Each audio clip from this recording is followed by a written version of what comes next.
At 23 minutes past 1, on the morning of April the 26th, 1986, the world was seconds away from its worst ever nuclear accident. Reactor number 4 at the Chernobyl nuclear power station in the Soviet Union exploded.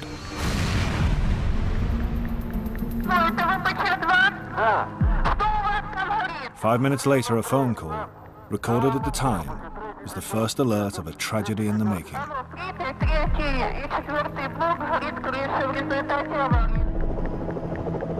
By morning, the physical devastation was revealed, but much worse was to come. The disaster at Chernobyl brought death and disease. It brought the very idea of nuclear power into question. And within the Soviet Union, the trauma of Chernobyl was so great that many see it as the first step in the breakup of the communist regime. This film tells the story, minute by minute, second by second, of the 1-hour countdown to tragedy. It's seen through the eyes of the key actors in the drama, the workers who were accidentally led to their deaths, and the innocent bystanders who looked on. Based on documented evidence and eyewitness reports, it has been filmed on location inside the surviving areas of the Chernobyl nuclear power station.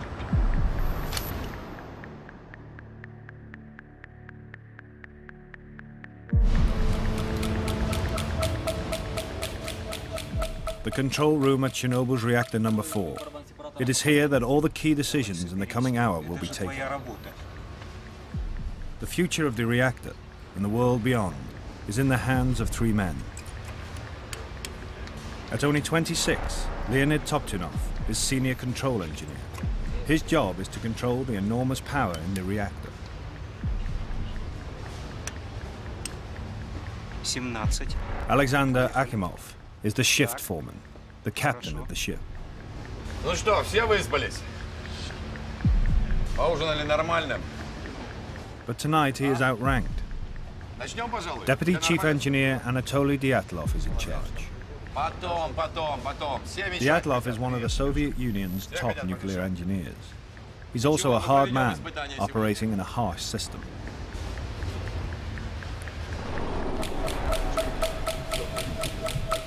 There is a further vital character, the newly commissioned reactor number 4 itself, one of the communist regime's proudest technological achievements. Tonight, the control room is preparing for a safety test on the reactor. Мощность упала почти до 500 мегаватт. А что с Ларом? Я отключаю локальный автоматический регулятор мощности реактора. But a fateful argument is brewing between the 2 senior engineers and Dyatlov about the level of power at which it is safe to begin the test. Орден включился, но все равно мощность падает. Продолжайте. Что происходит? Вы же не должны опускаться ниже нормы 700 мегаватт. Это же небезопасно. Что я ему скажу? Я ему сам скажу. Не надо мне ничего говорить. Я все знаю сам. Думать не твоя работа. Здесь я принимаю решение. Делай, что тебе говорят. Это набрал таких наглых карасей. Анатолий Степанович, мы и так On уже this night, опустились ниже Chernobyl is harboring 2 deadly secrets. 700 мегаватт. The first is a potentially fatal flaw in the reactor's design, which the engineers are unaware of. A flaw that makes it highly unstable when run at low power. The second secret concerns the man in charge. Anatoly Dyatlov's own history is scarred by the very technology he is seeking to dominate. Tonight, Dyatlov and the reactor will face each other in a battle of strength that will destroy them both.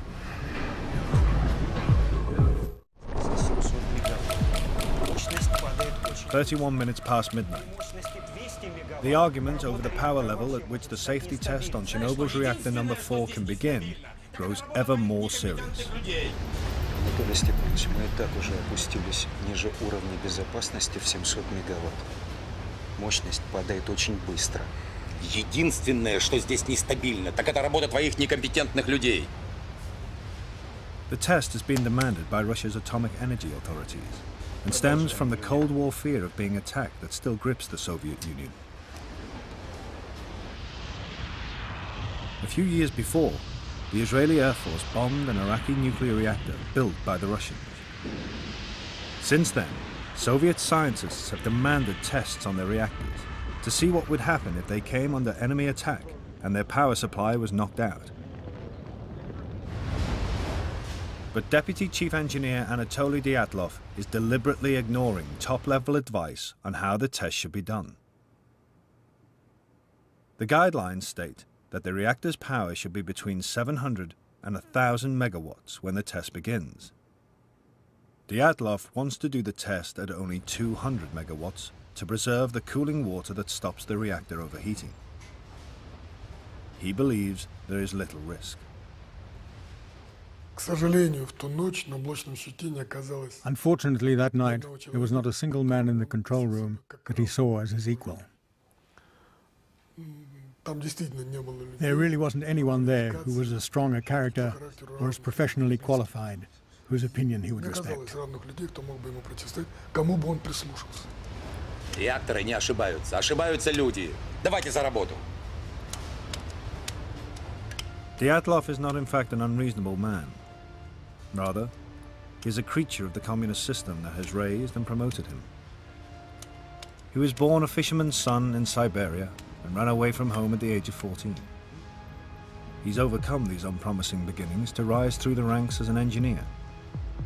He is a party man who tries to follow the rule book, but he's aware that in the nuclear industry, the rule book and reality often don't match. To get things done, shortcuts and improvisation are sometimes the only answer.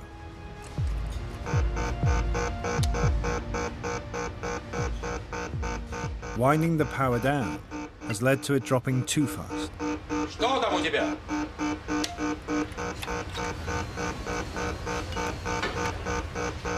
Ну, мощность быстро падает. Ты что натворил, идиот? Что ты наделал? Ты же мощность упустил! У тебя же руки из задницы растут! Да помоги ты ему! Успокойся, успокойся, не суетись. Начинаем все сначала. Успокойся.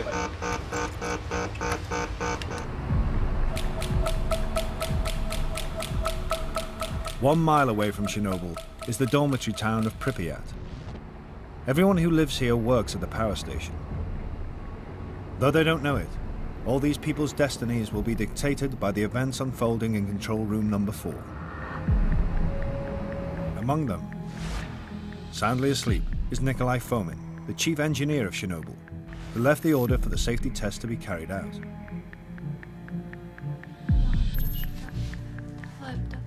A few hundred yards away, Natasha Yevchenko is being kept awake by her 2-year-old son, Kirill. From her window, Natasha can see the lights of the nuclear power station where her husband, engineer Sasha Yevchenko, is working a routine night shift.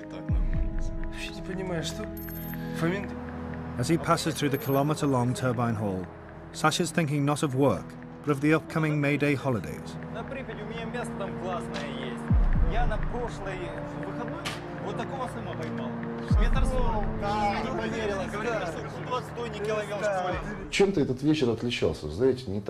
There was something about that night, something unusual. For some reason, I got all dressed up. The weather was remarkable, very warm for spring. I went off to work in a terrific mood. But my wife said that all night our son Kirill was crying. She didn't sleep a wink. Риба дуже маленька сьогодні, знаєш. Що дуже маленька. Каже, може, на вихідні... Others are also awake. Among them 2 fishermen. One, a Chernobyl maintenance man, casting for fish, attracted by the power plant's warm wastewaters.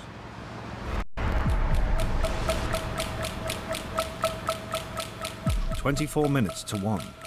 A new problem disturbs the concentration of the increasingly fraught operators.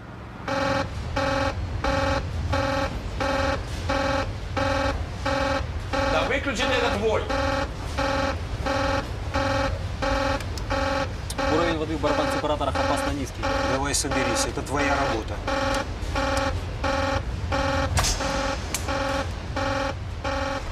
Senior unit control engineer Boris Stolyarchuk controls the flow of water through the reactor. He's all too used to alarms like this. As for the water levels in the separator drums, it was always difficult to control them at low power. All the operators knew about it, so I didn't feel afraid. Then,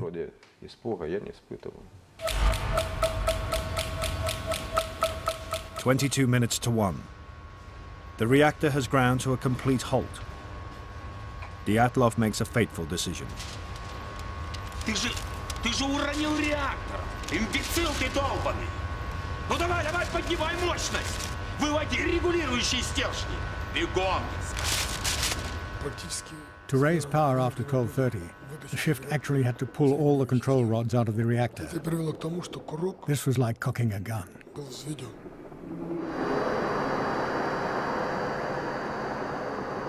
Control rods are the accelerator and the brakes of the nuclear reactor.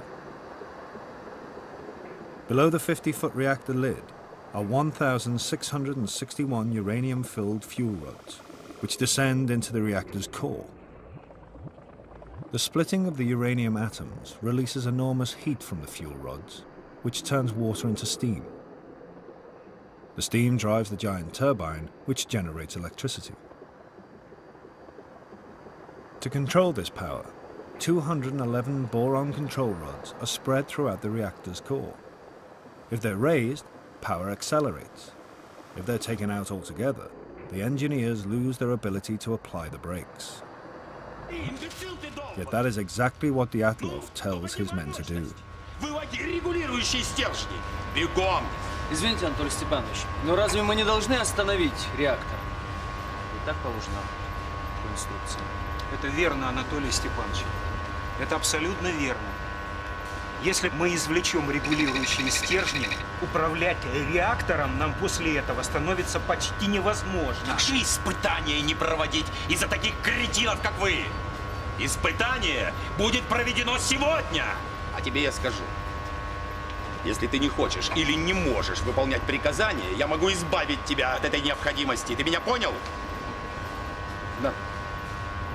Пошел вон! Ригу, прими управление!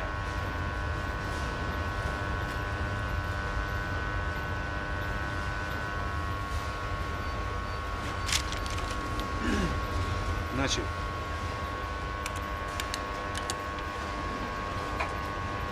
Так, осторожнее. The men's revolt has failed. Tregub and Akimov power up the reactor. Хорошо. Отлично. Прекрасно.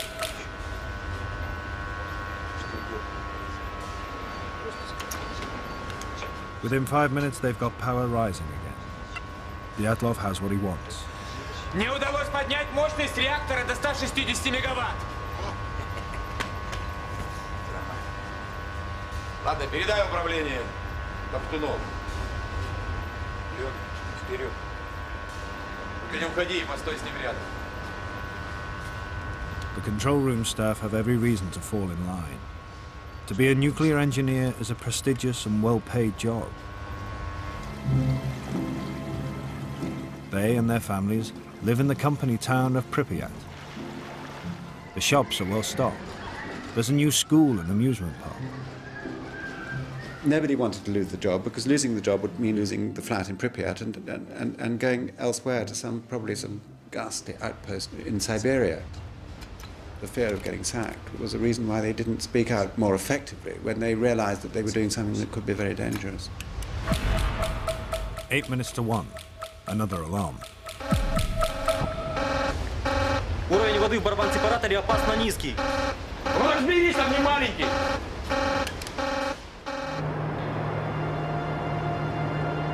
Ну так что, договорились на выходные на рыбу? No one outside the control room knows about the argument going on there. For workers like Sasha Yevchenko, it's just another ordinary night.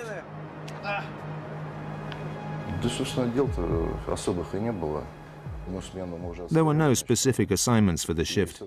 I'd already done one shift, and we all thought the reactor had been shut down. I thought the test had been done on the earlier shift.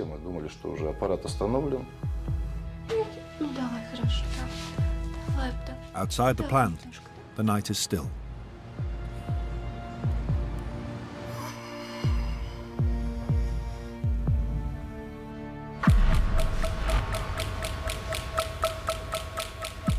3 minutes past 1. After the failed revolt, the control room is now calm too. Мы снова вышли на 200 мегаватт. The men have got the reactor's power to the level Deputy Chief Engineer Dyatlov wants it for the test. Анатолий Степанович, мы снова вышли на мощность в 200 мегаватт. Очень хорошо. Начинайте испытания. Но по регламенту начинать испытания я могу только при мощности в 700 мегаватт. Если вы хотите проводить испытания при уровне мощности в 200 мегаватт, я прошу вас занести это ваше распоряжение в оперативный журнал. Да будет вам известно, что как заместитель главного инженера я имею полномочия изменить параметры проведения испытаний. И я ими воспользуюсь. Продолжайте испытания.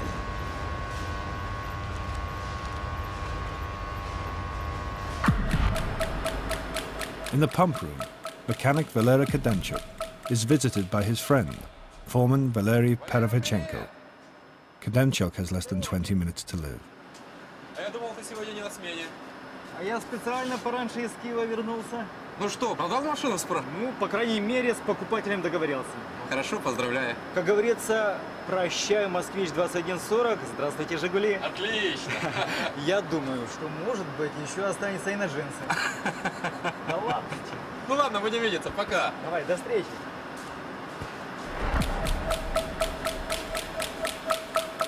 Next on Perovichenko's rounds is Sasha Yevchenko in the maintenance department. An innocent request will lead them back to the pump room near the reactor's core. Сань, мне нужно немного зеленой краски. Зачем? Мне надо обновить маркировку на трубопровод. А пойдем, у меня в бутовке еще что-то. Кстати, Саня вот совершенно не разбирается в рыбалке. Кстати, так же, как и ты. На задумке.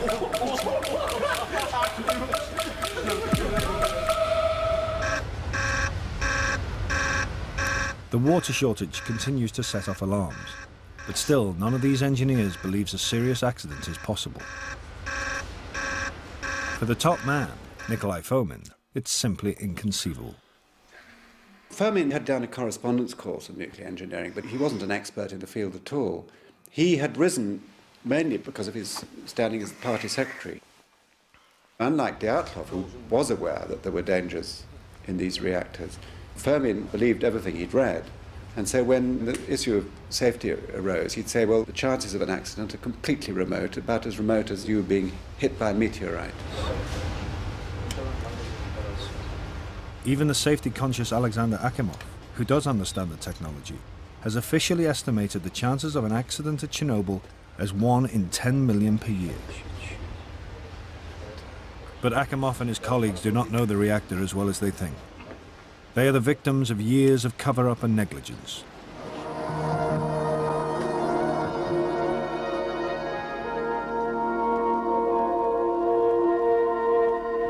Рабочими буднями стала для нас и одна из республиканских целевых программ «Энергокомплекс».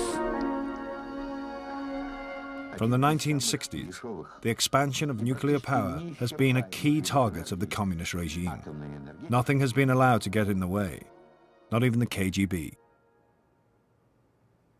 These recently released KGB documents show the authorities ignored repeated warnings between 1979 and 86 that Chernobyl had serious design flaws.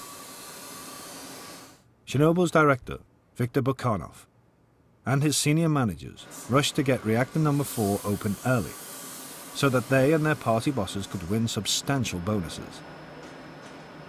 Safety came second.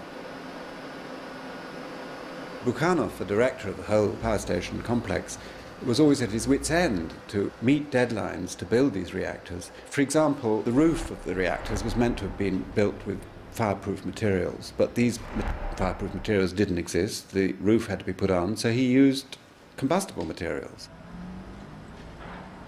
Accidents were common and hushed up. The very tests being done on this night should have been carried out before reactor number 4 was even opened. Now, at Chernobyl, all these chickens are coming home to roost. Something deadly serious is happening in the reactor's core, that no one in the control room is aware of. The few boron control rods still in the reactor are only partially inserted at the top, so power is building into a hotspot at the bottom of the core, where the sensors don't always detect it. The reactor is now an invisible ticking time bomb.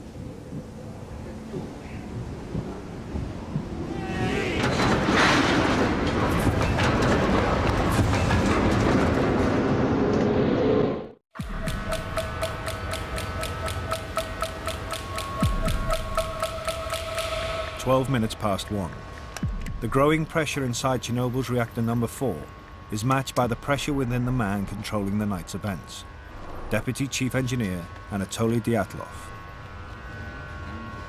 Dyatlov remains determined to push through the safety test, despite the opposition in the control room. One reason may be power station politics. Dyatlov is in trouble with the local Communist Party for being rude to his workers. His boss, Nikolai Fomin, is due for promotion. A successful test could help Dyatlov get Fomin's job and remove him from the engineers on the shop floor. But Dyatlov also holds a darker, more personal secret. Back in the 1960s, he'd worked in Siberia, installing nuclear reactors into submarines. There was a nuclear accident. The investigation found that it happened as a result of Dyatlov's actions, though it was not shown to be his fault. Dyatlov was exposed to 200 rem, 3 lifetimes worth of radiation. Soon after the Siberian accident, Dyatlov's son died of leukemia, the most common disease children get from exposure to radiation. It is said the tragedy changed him, made him more driven, more willful. Tonight, his will is set against the very nuclear power that may have taken his child.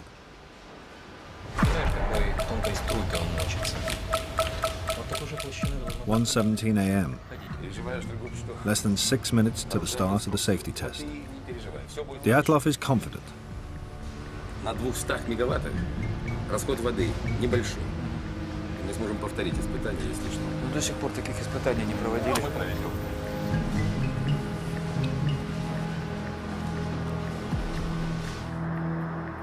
But the hotspot continues to build unseen at the bottom of the core. Еще 2 минуты и все. Шевелитесь, шевелитесь. Outside the control room, life and gossip carry on as normal. Вообще не понимаю, что Фомин делает на атомной электростанции. Он же обычно работал на обыкновенных электростанциях. А, тогда ясно, почему он сказал, что управлять реактором так же просто, как электросамоваром. Ты комара когда-нибудь видел? Ну. Тогда представляешь, какой тонкой струйкой он мочится. Вот такой же толщины должна быть та ниточка, по которой нужно ходить, чтобы преуспеть в партии. Ты думаешь, это у тебя получилось бы? Тогда, наверное, надо оставить эти разговоры. А то сибирские комары загрызут.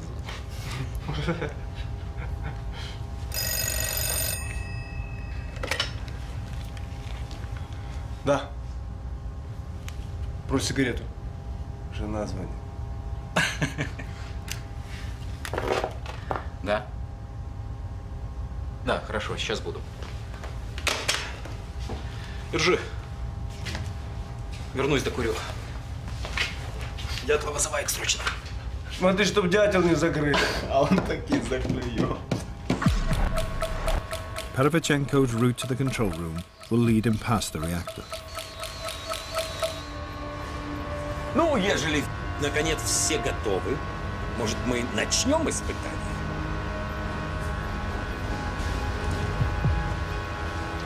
Запишите все параметры испытания турбогенератора.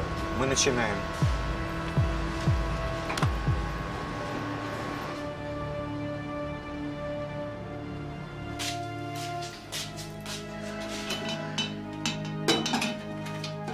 Нет, Саш, ты не прав.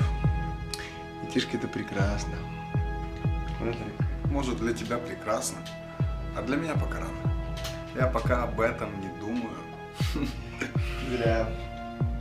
А мы вот думаем. Второго уж думаем.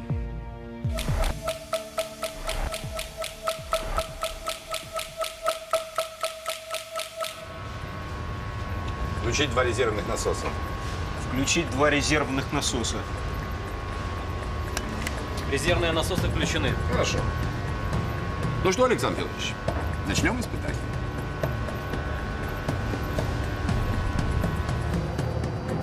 The test will shut off the power to the massive turbine and let it coast. Backup diesel generators will take over, but there's a 40-second gap before they kick in. The question is how effectively the slowing turbine will keep the water pumps going until the diesel generators take over. Without that water, the reactor could boil dry like an immense kettle. But to Dezastrul, who continues to have no idea of the hotspot that has already built up, the risk remains purely theoretical. The power to the turbine is turned off.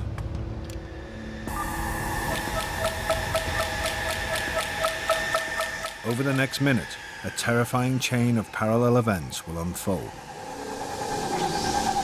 As the turbine winds down, the pumps push less water through the reactor's core. More and more steam is generated from less and less water.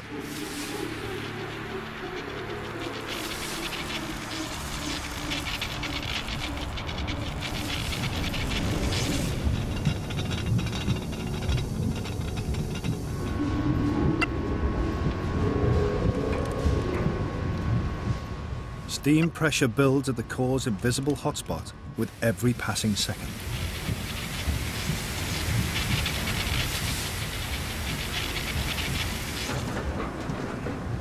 As the steam pressure rises, it spreads to the pump room.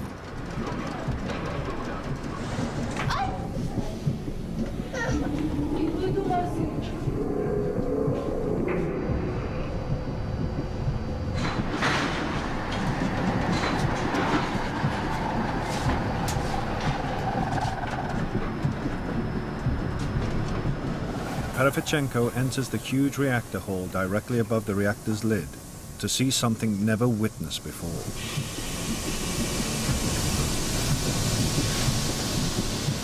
Steam pressure inside the core is lifting the 350 kilo caps to the fuel rods out of their sockets.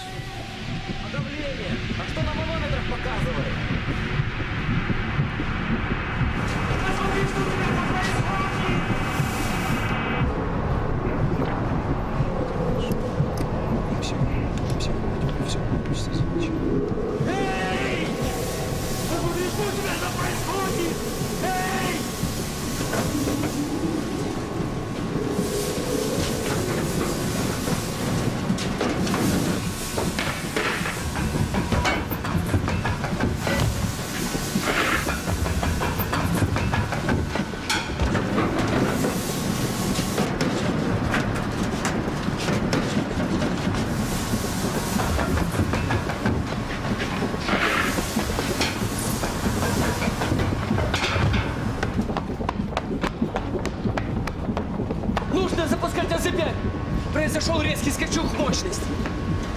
Я включаю систему аварийного снижения мощности.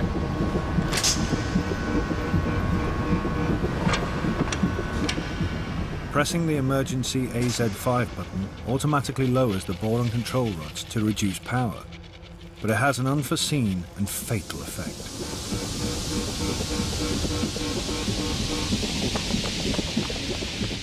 The boron rods were in fact tipped with graphite, and that short moment when they are first inserted into the reactor, the graphite in fact leads to a surge in the power, not a reduction of power. From when the AZ5 button was pushed until the explosion, the power increased hundreds of times.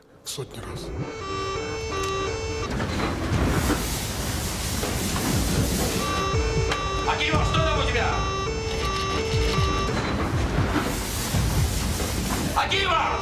Это не у меня, Анатолий Степанович. Что происходит? Это у Столярчука.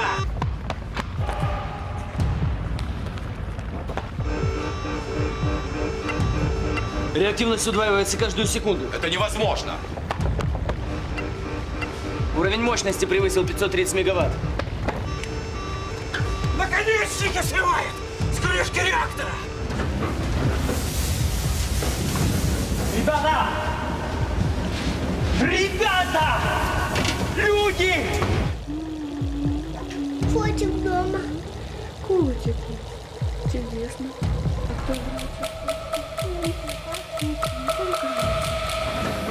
The disaster is now seconds away.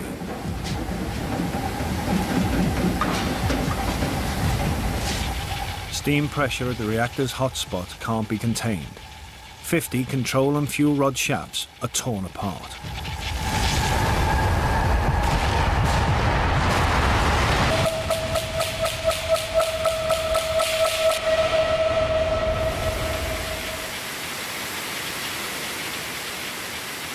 Power rockets, turning the whole reactor into a volcanic steam pressure cooker.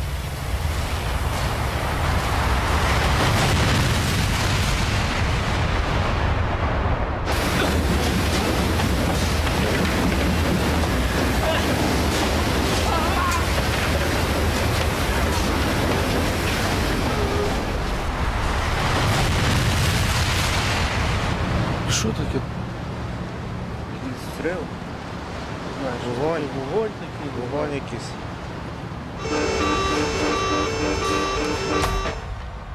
Куда делся свет? Нет, что случилось? Пропало питание! Это что? Это у тебя там опять? Что происходит? Посмотри немедленно! Куда смотрел? Сбегай к Столярчуку! Куда энергия девалась? Что случилось? Никто не знает. Почему света? Скорее, скорее, скорее, посмотрите все! Посмотрите на пульт. Что показывают датчики? After the first explosion, I thought the problem was a hydraulic blast in the deaerators. I wanted to try to switch the setting to compensate, but then the second explosion happened. Seconds after the first blast, we heard the second, a massive explosion. I didn't know what it was. We only felt the blast wave. It smashed my door.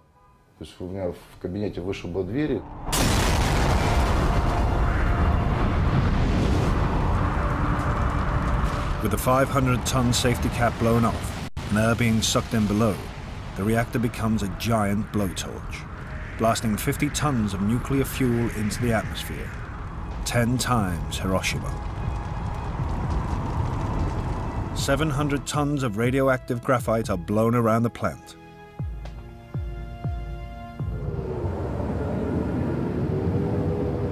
Clouds of dust are sucked into the control room, accompanied by a strange smell. Gases released from the core leave a metallic taste, like ozone after a thunderstorm. It is in fact the stench of death. The dust is the cloak of the invisible killer of radiation.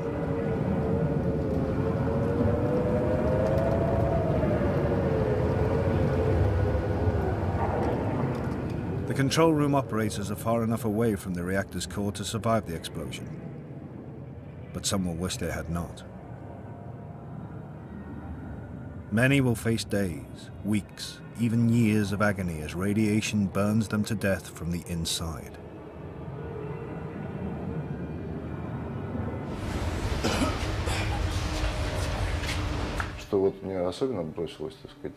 What struck me was what had happened to my wall. It's cast concrete, a meter thick. I saw it in the corner of my room, bending as if it was made of rubber, like this.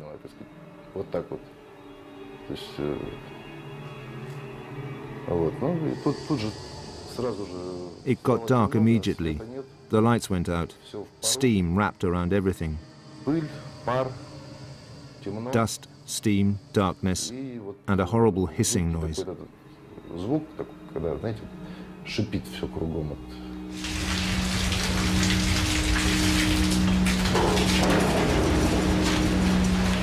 А что это? Война. Я пойду к себе на пост.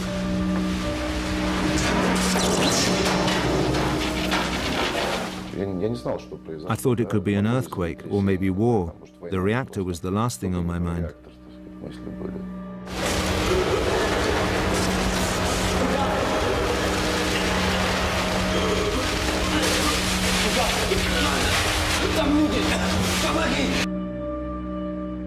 Это был мой оператор, Виктор Дегтяренко. That was my operator, Viktor Dektorenko. То есть лицо было обожжено.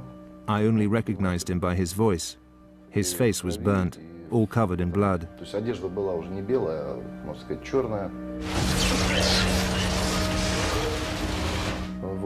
Victor was still in shock. В шоке был, но тем не менее. He said to me that he had been near the pumps together with Rusanovsky, the second pump operator, and that he stayed there, and I should help them. Чтобы я ему помог.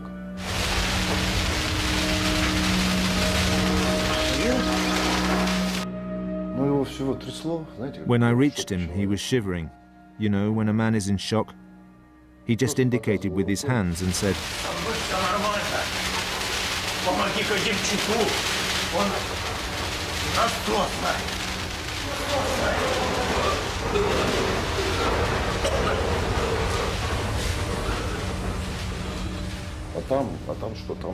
but what did I find? Ruins, that's all I saw. If he had been there, he would have been buried under the pillars.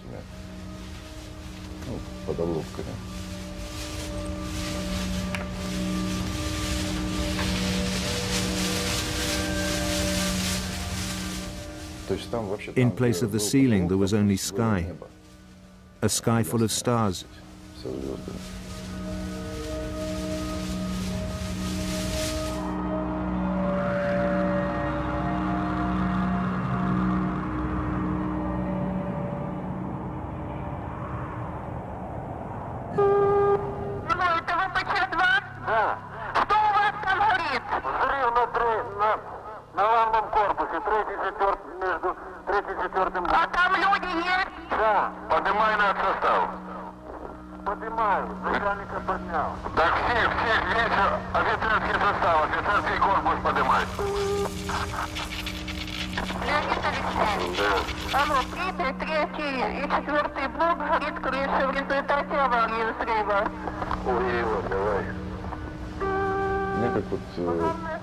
At 3 a.m. I was vomiting violently.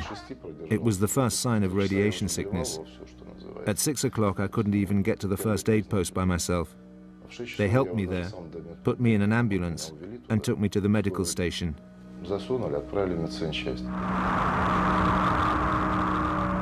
Sasha Yevchenko will survive. Others are dying. The radioactivity pours out of the reactor to be blown across Belarusia towards the heart of Europe. The real nightmare is still to come.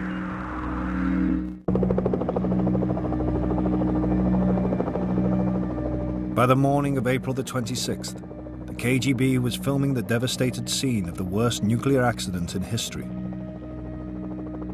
Whoever shot this declassified KGB footage absorbed a massive dose of radiation.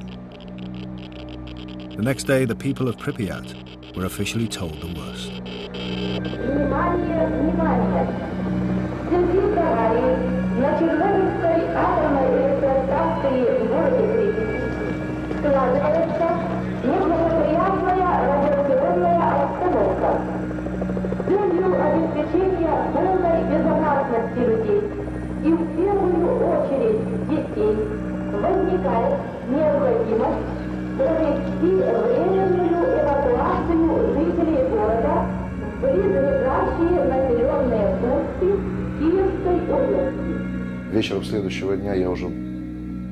The following night I was taken to Moscow by plane.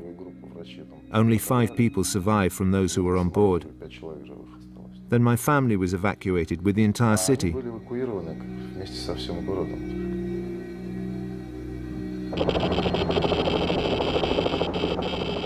It would take a full week for all 135,000 people to be evacuated. The radiation count was so high, the flashes from it burned straight onto this film.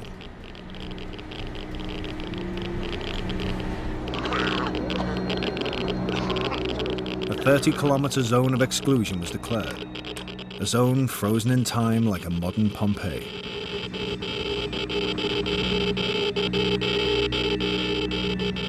Over 600,000 Soviet men and women were brought in to contain the radioactivity. They worked in hellish, often chaotic conditions, with extraordinary bravery in order to safeguard the rest of the world. Many of them had no protective clothing whatsoever. Everything they touched burned with radioactivity.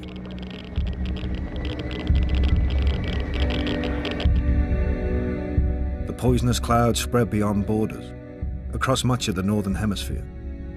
Washed into the earth by the rain, the radioactive dust lives on in plants, animals, and human beings.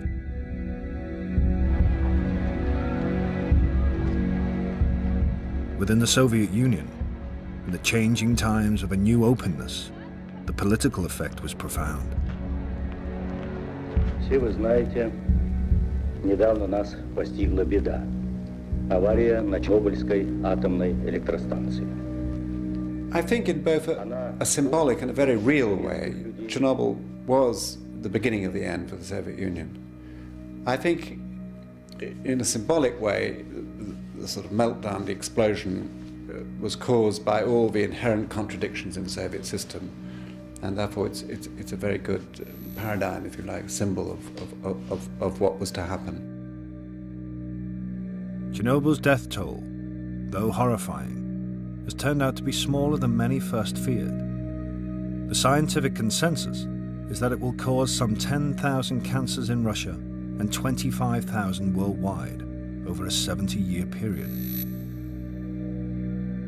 As yet, the only proven rise in disease is in thyroid cancers in children.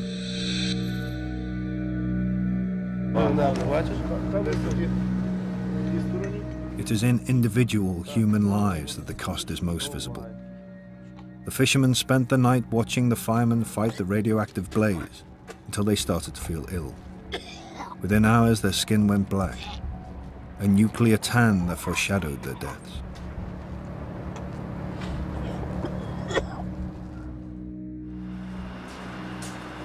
"30 workers, including fire crew on the site, died from acute radiation poisoning.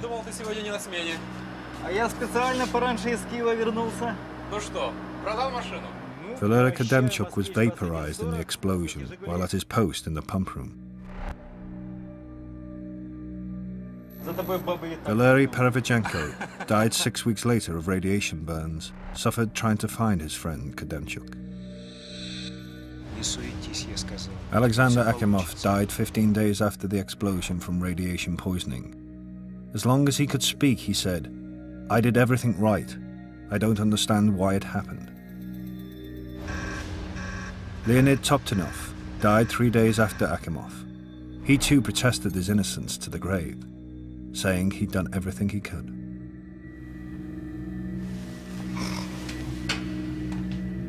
The chief engineer of Chernobyl, Nikolai Fomin, was sentenced to 10 years hard labor, but was soon released due to a mental breakdown. He's now said to drift in and out of lucidity. Miraculously, Sasha Yevchenko survived, as did his wife Natasha and their son Kirill. But that night lives on in his memory and in his body. I had 15 skin graft operations in the first year. The burns didn't show themselves at once. They appeared after I got to the hospital in Moscow. They ripened. When I was in the recovery unit, my skin was all black. When they pulled back the sheets, my skin peeled off like Xerox powder.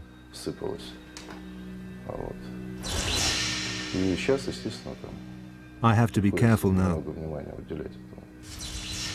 For instance, I can drive a car, but I can't do repairs. I can't touch petrol or oil.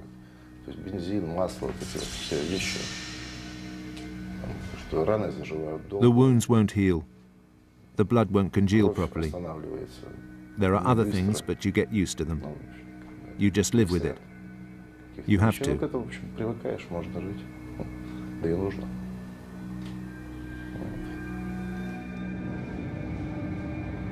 Anatoly Dyatlov received a massive 390 rem of radiation. But even this 5 lifetimes worth of radiation didn't kill him. He lived on till 1995, when he died of a heart attack. Dyatlov served 4 years of his 10-year sentence, and in a remarkable interview given shortly before he died, he argued that in the battle between himself and the reactor, only one side could be blamed. Реактор был негодным к эксплуатации. The reactor shouldn't have been in operation. По вине Института атомной энергии. The real blame lies with the atomic energy authorities. С таким букетом. Not having the correct documentation when and where it was needed made the explosion of the reactor inevitable. The reactor marched straight to its doom.